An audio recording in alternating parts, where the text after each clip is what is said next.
An approach today that's probably reasonable for most individuals who are talking about sustainability is considering a holistic look. It doesn't matter if we're talking about sustainability, if we're talking about welfare. At the end of the day, a one-size-fits-all approach is not equitable.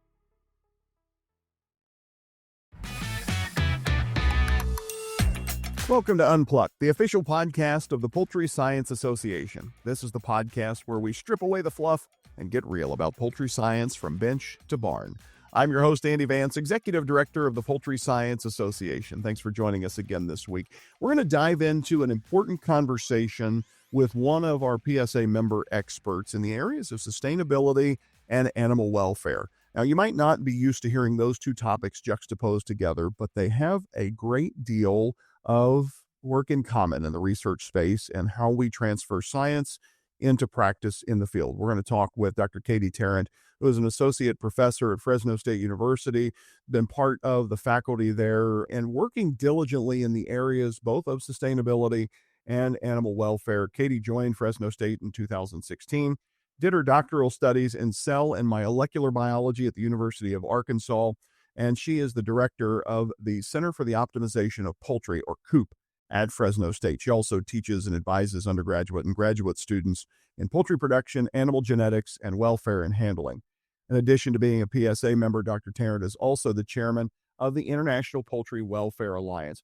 Katy, thanks for joining us. And as I mentioned kind of in the run-up here, you are known as an expert in your research in sustainability, chaired PSA's Sustainability Committee or Environment Committee here in previous years.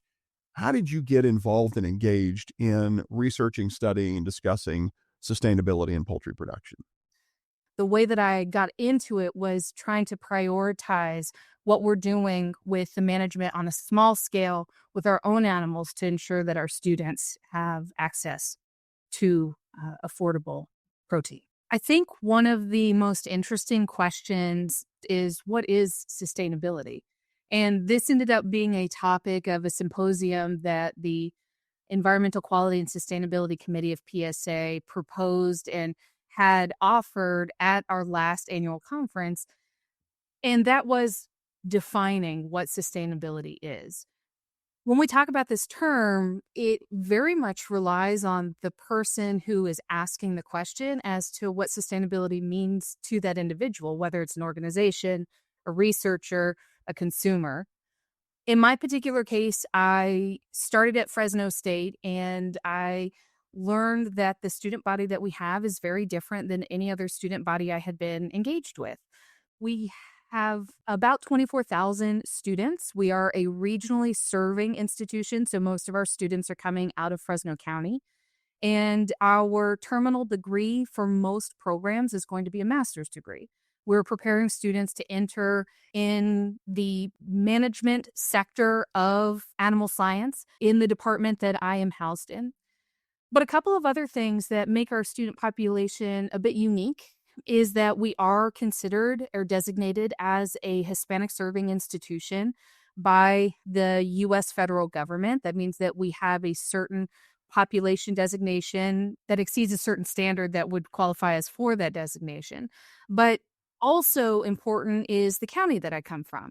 So in Fresno County, we have a very high level of poverty. Our student body is sourced from that county. So what ends up happening is we have a large population of students who are food insecure. So it's about 60% of our students are.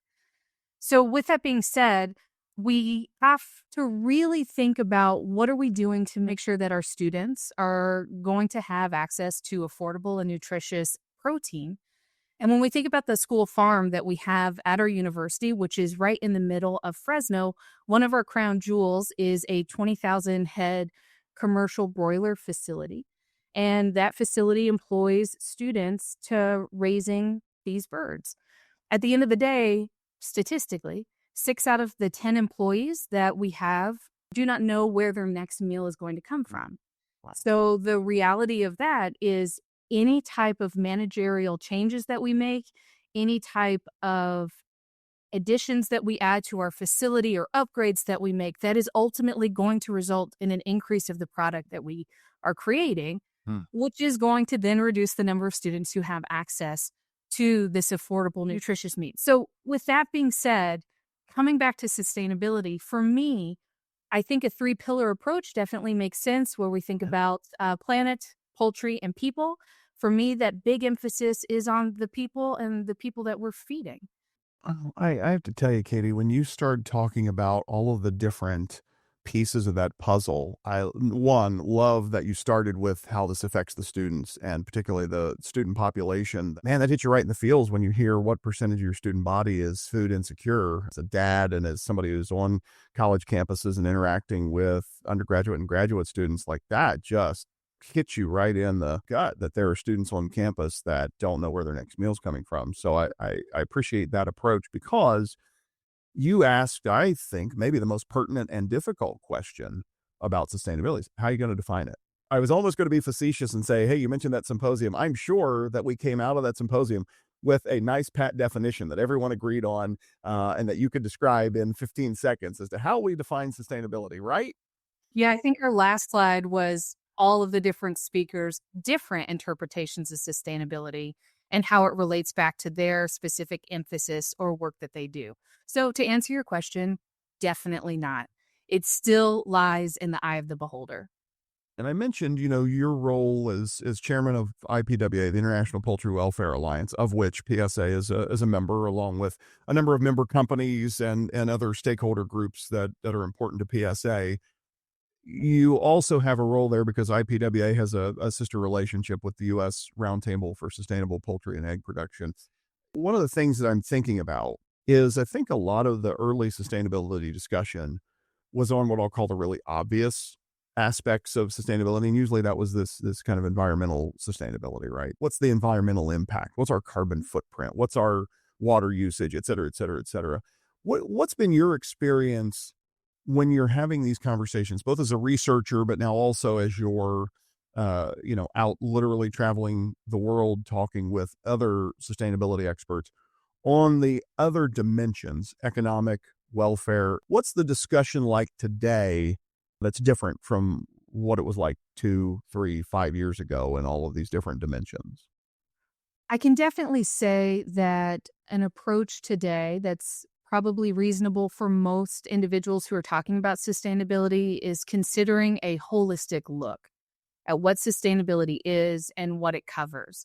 So, those three pillars that I had mentioned before, the people, the poultry, the planet or environment, I think loosely, most of that is encapsulated in some way in most sustainability statements or missions.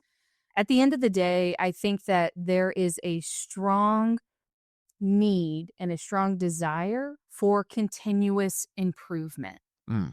regardless of which of those sectors that we want to focus on within an organization or if we're focusing on all three. But with that being said, I think that with that continuous improvement is going to be thinking about how do we sustain an industry? How do we sustain the animals? How do we make sure that we are providing this nutritious offering for our customers? How do we also make sure that we are caring for our planet in a way that is meaningful and that we can evaluate from a quantitative or a metric way. And ultimately, at the end of the day, metrics are a great way for us to be able to monitor that continuous improvement. So I think that's the key is continuous improvement wherever we are focusing. One of the things I'm thinking about as you're describing that and the metrics, there's the old management adage, if you can't measure it, you can't manage it. On the flip side, defining the metrics. What are the things that we're measuring? That's probably harder than actually doing the measuring, right? I'm thinking about this from going again back to the researcher standpoint. If I'm looking and saying, all right, I want to research or what's the impact of X on the poultry industry, I got to define X to begin with. Like that's where I could see, you tell me if I'm wrong, but that's where I could see there being some really interesting conversations and challenging discussions of just at the beginning, figuring out what are we going to measure before we worry about how we're going to measure it and how we're managing it. Is that a fair guess on my part? Absolutely. So, not only are you looking internally to determine what your organization's priorities are, you're also going to be looking externally to determine what are those metrics? Are there metrics that are hopefully science based or that we can collect in a repeatable or reliable way? In addition to that, we also have to think about those organizations who are collecting and analyzing the data. I think that we can fairly come up with several organizations that are in the poultry atmosphere that could easily task multiple positions to just determining those metrics, capturing those metrics, analyzing those metrics. But that requirement is that there is the ability to identify and there is ability to capture the information. So we're also going to have organizations who are much smaller or who don't have those same resources. So when we think about continuous improvement, whether it is sustainability or it is welfare, I think it is interesting to think that this might not be a blanket answer for everybody. We talked about like some of the big picture stuff. So let's start drilling down into the weeds a little bit. And one of the questions I've got for you is, as you look at this discussion and the time you've been, on faculty or even going back to when you first started studying this, have we made any progress? We talk about sustainability a lot. There have been any number of meetings, whether it's symposia at PSA or other industry meetings, the roundtable, and so on and so forth.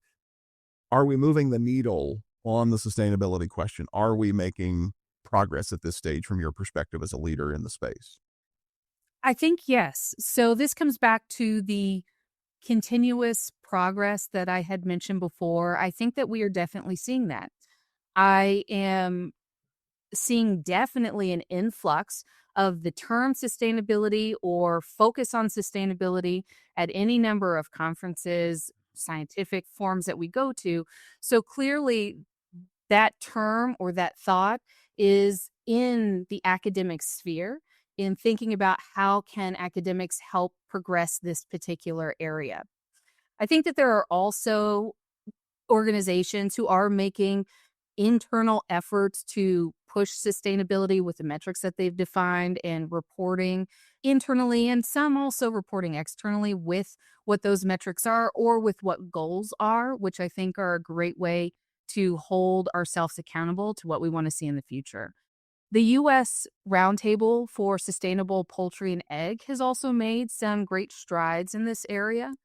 They have developed a framework that allows organizations to anonymously report on a series of metrics that industry stakeholders from throughout the supply chain have identified as being some of the most important as it relates to sustainability. And with this framework and reporting model, those organizations are then able to look at themselves in comparison to where the industry is at a whole. So that also provides a level of evaluation that an organization can use to determine kind of where they sit and what might their next goal be or where could they aim for in the future. Mhm. When I think about these different dimensions we're talking about, environment, economic, the people, as you talked about, let's maybe focus just on the environmental aspect for once. And I'm thinking about the different dimensions that would go into our environmental sustainability, feed efficiency, emissions, water usage, just overall resource usage, and so on and so forth. Are there aspects of the environmental pillar where you think, man, we've really made some great progress, and or where you'd say, I'd love to see us focus on making more progress in a specific area related to that, what I'll call the physical sustainability of poultry production? For me personally, I think water efficiency is always at the top of my brain. And I am especially interested to see a lot of very innovative research in that area relevant to the poultry industry going on by some of our PSA members. With that being said, as you had mentioned, there are a number of different areas that we can focus on when we think about environment. And with the idea that we think about sustainability from the position that we sit in, when I am thinking about sustainability as the manager of a single barn on my university's campus with my 10 employees, my perspective of what is going to be important from a sustainability standpoint is going to be very unique. Now, the location of my facility is in California, which has been stricken with a lot of drought. Yeah. In my area, I have a very high temperature that I'm dealing with. So these environmental issues are going to impact the production of the animals that we are raising. And so I am definitely prioritizing in my own situation sustainability efforts that would maximize the effectiveness of raising the animals that I have. As a side note, one small example of that is in the research that I work primarily in is in identifying or utilizing environmental enrichments, Mhm. specifically structural enrichments within commercial broiler facilities. And oftentimes a very commonly used enrichment is a straw or hay bale.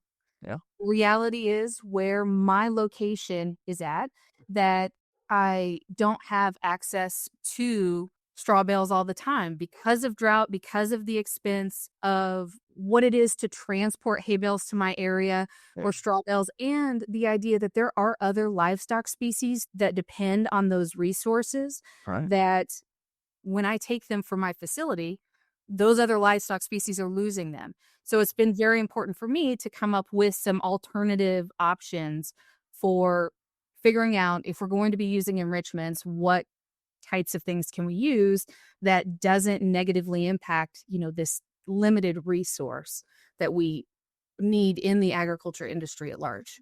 Yeah, I was gonna say, where you're located, straw may not be available at all, and those dairies need the hay a lot more than you do from a direct input standpoint. But that also, I think, highlights the reality that this discussion of sustainability is very complicated because we're not necessarily looking at the poultry industry in a vacuum, right? It's interaction and the ability to buy feed inputs in a market that you're also competing with dairy, beef, other industry groups and so on and so forth. So it's a complex discussion.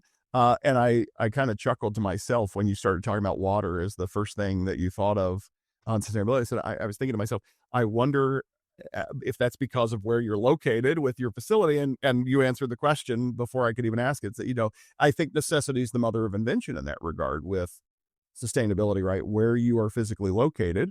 You just came back earlier this year from Thailand, where you were at VIV Asia, as PSA was as well. Sustainability in Southeast Asia is a very different conversation potentially than sustainability near the Fresno State campus in the Western United States, right? So that's also, I'm guessing, for you as a leader in this area, a complicating factor in the simple question of how do we define and measure and manage sustainability? It doesn't matter if we're talking about sustainability, if we're talking about welfare. At the end of the day, a one size fits all approach is not equitable.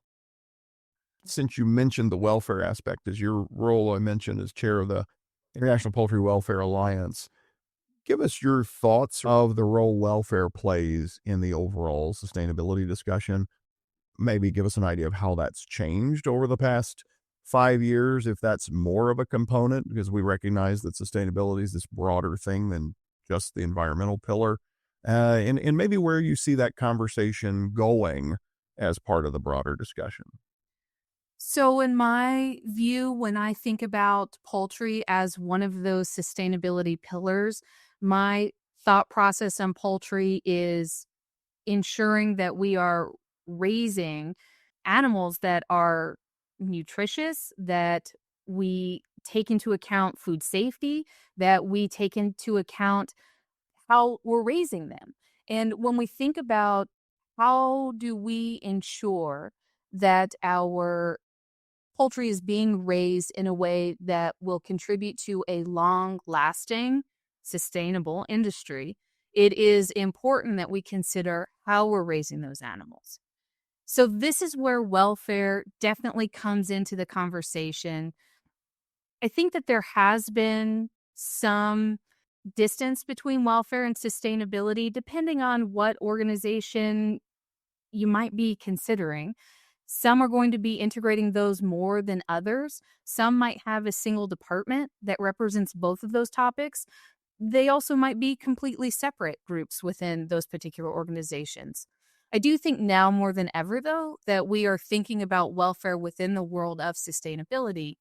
And when we talk about welfare, it is very interesting because welfare can be approached in a lot of different ways. And in some of that, we can directly align it with what we might think of typical sustainability ideals for poultry.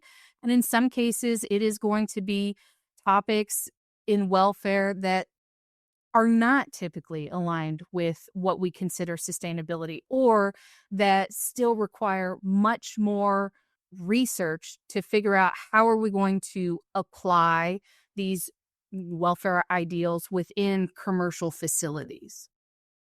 You mentioned the research and what's needed. That was going to be that's a perfect segue. I couldn't have teed that up any better if I tried.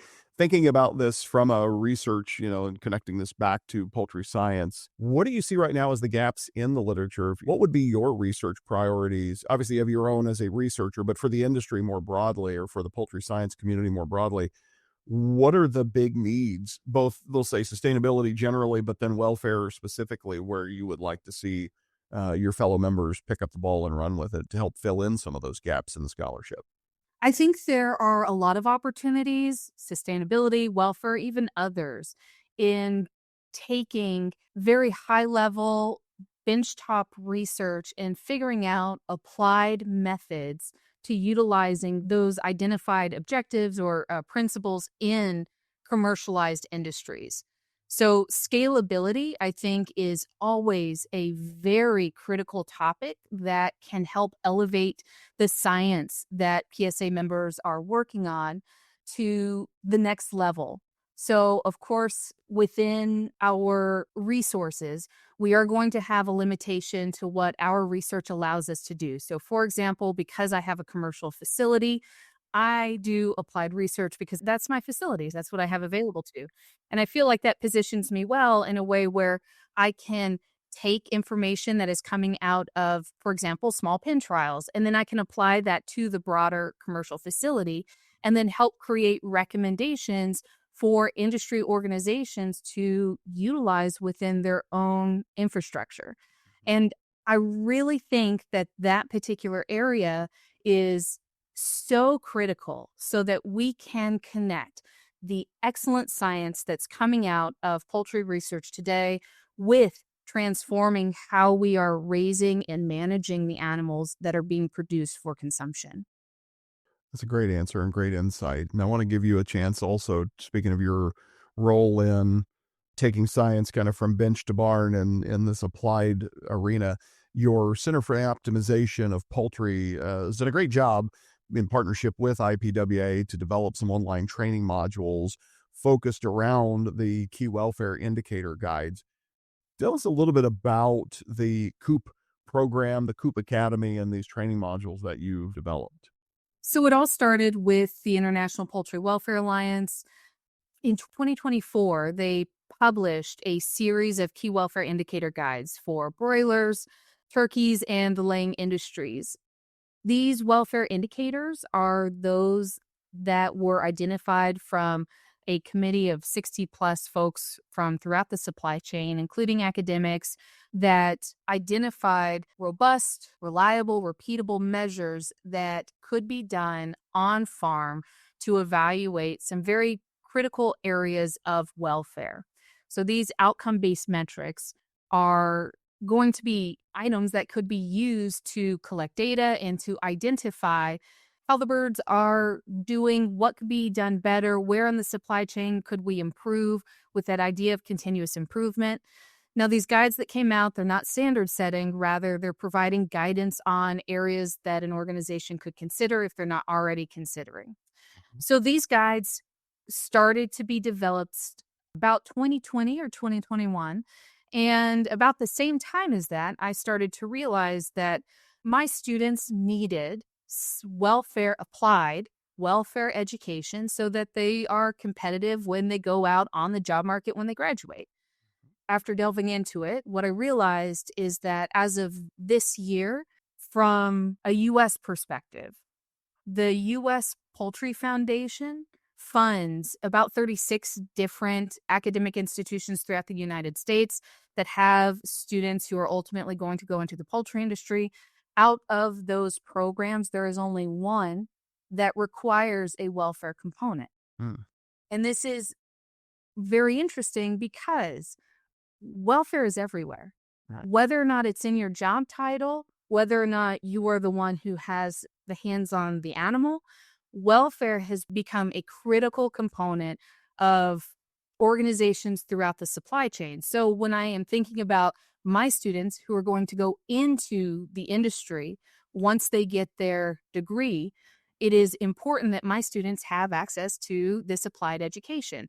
So this is where Coop and IPWA came into partnership. I joined IPWA and helped to develop online training modules that are from the Key Welfare Indicator Guides. And in doing so, we created it in a way that not only is it representative of what industry is facing today, so it's very timely, but we created it in a way that students would be able to participate in as well.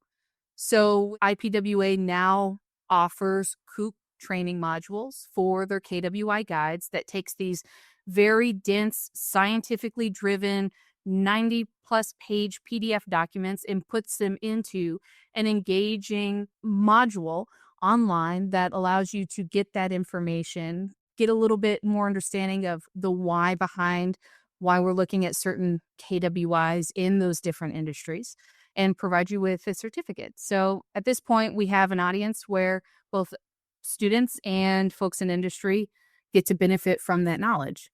Yeah, it's a great story, and appreciate your sharing some different perspectives on this broad topic of sustainability. And I love that we kind of finish up that discussion with application and training. This whole idea of our podcast is, how we're connecting, bench to barn and beyond. So really appreciate that perspective. Katy, as we finish our time together, we always kind of like to ask every guest one final question. And for you, I'm curious if there's one misconception about poultry science or the poultry industry at large that you wish more people understood. I think that would be going back to my comment earlier about the desire for continuous improvement, but coupling that with the idea that with continuous improvement or to have continuous improvement, the way you do that is through collecting data, analyzing it, and then determining what changes are you going to make in order to meet that continuous movement idea that you have. It's a great answer, and one that I think is a positive note on which to end our discussion. Katy Tarrant, who is director of the Center for Optimization of Poultry and an associate professor at Fresno State University, chairman of the International Poultry Welfare Alliance, a member of the Poultry Science Association, and one of our former committee chairs focusing on environmental sustainability. So, Katy, thanks for joining us. And friends, I want to give you a little heads up on next week's episode. We'll be back for the second in our three-part series on the history of poultry science and its role in the poultry industry. We're going to talk with Dr. Susan Lamond, a retired distinguished professor at Iowa State University, longtime member of PSA. Her research has been in the area of poultry genetics and immunology. And interestingly enough, she's got a great wealth of information looking at insights into the way the advancements in poultry breeding throughout the 20th century influenced the development of the industry and PSA's role in that development. Really looking forward to the conversation with Dr. Lamont. That's next week. If you've missed any of our past episodes, of course, you can subscribe to Unplugged anywhere you get your podcast. A couple of dates I want to have on your calendar. Early bird registration for the PSA annual meeting and North American Scientific Conference ends May 14th. So that's early bird registration. Our best rates are available until May 14th. So you've got a couple weeks yet to get the early bird rate. Due register will be this July in Raleigh, North Carolina. Going to be a wonderful week of discussion, dissemination, and collaboration in the poultry sciences. Also, abstract submissions are now open for the inaugural PSA Pacific Rim Scientific Conference coming up this October in Macau, China. You can present your research and collaborate with our colleagues from around the Pacific Rim. Our inaugural conference is coming up this October, so save the date for that, but consider submitting an abstract now. Again, you can do that at poultryscience.org. Until next time, on behalf of the Poultry Science Association, I'm Andy Vance, wishing you a profitable rest of your day.